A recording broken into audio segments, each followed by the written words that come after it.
Nossos medos universais. Se você está lendo este livro, é bem possível que já tenha pensado sobre os relacionamentos que estabeleceu até hoje. Nas suas considerações, sem dúvida já fez descobertas valiosas sobre quais pessoas desencadearam certas emoções em você e porquê. De fato, o seu conhecimento de si mesmo deve ser tão bom que poderia até lhe permitir acertar respostas a quesitos propostos num questionário médico sobre a sua vida e o seu passado, e as suas conclusões provavelmente estariam certas para cada resposta, por mais variado que o teste pudesse ser. E com tudo isso, é bem possível que deixasse de perceber o mais importante e profundo padrão de procedimento da sua vida, aquele que tem-lhe acompanhado desde o início da sua existência. É exatamente por essa razão que eu convido os participantes dos seminários que promovo a completarem um formulário impresso previamente e nele lhes peço para identificar as características que consideram mais marcantes e negativas naqueles que tomaram conta deles quando crianças.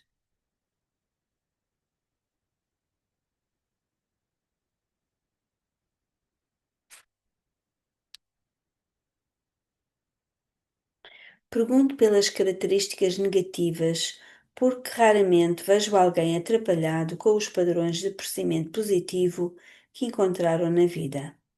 Quase sempre, as situações que fazem as pessoas se sentirem paralisadas estão enraizadas no que se consideraram sentimentos negativos. Essas são as emoções despertadas por nossas próprias experiências e pelo significado que elas têm para nós. Ainda que não se possa alterar o que já aconteceu, é possível entender a razão dos nossos sentimentos e mudar o significado da história da nossa vida. Depois de completar um exercício, costumo pedir aos membros da audiência para repetirem em voz alta quais as características que perceberam como negativas naquelas pessoas que tomaram conta deles quando eram crianças. Para muitos eram os pais naturais, enquanto para outros eram os pais adotivos. Para alguns eram os irmãos mais velhos, as irmãs, outros parentes ou amigos da família.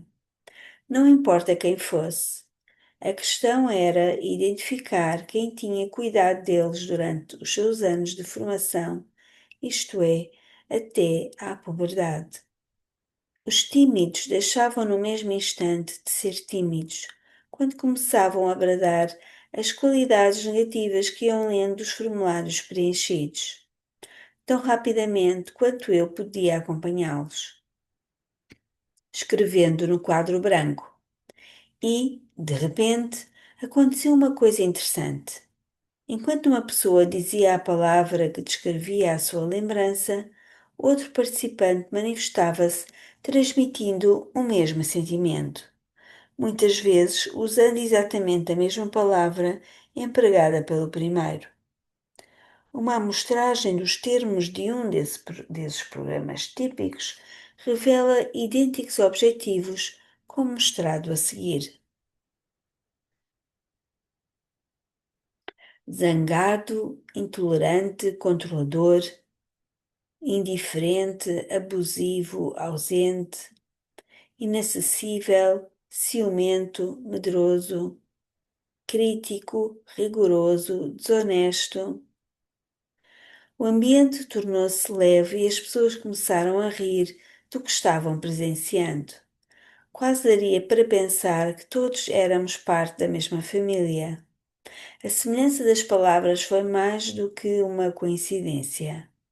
Quantas pessoas com passados tão diferentes têm passado por uma experiência como essa?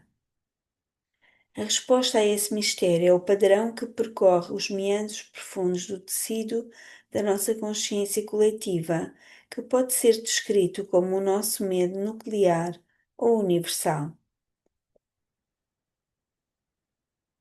Os padrões universais de medo podem ser tão subtis na sua manifestação, mas ao mesmo tempo tão dolorosos ao vir à mente, que, habilidosamente, criamos máscaras para torná-los mais suportáveis.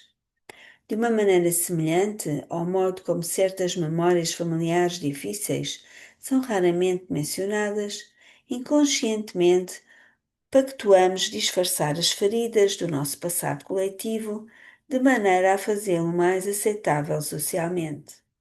Somos tão bem-sucedidos em esconder os nossos maiores medos que, para todos os fins e propósitos, as razões originais das nossas feridas são esquecidas e tudo o que resta é como elas se expressam, isto é, como extravasam.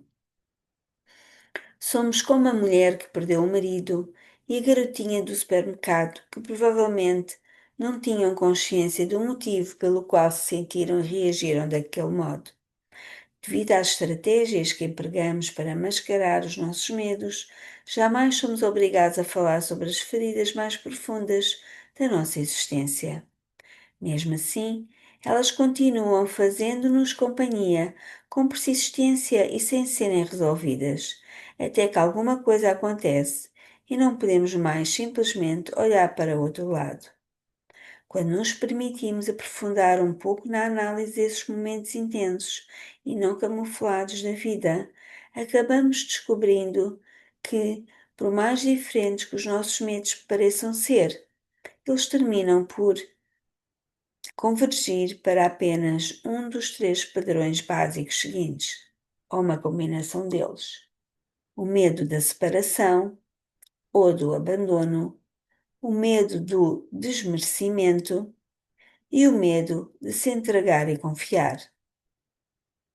Exploremos um por um esses medos.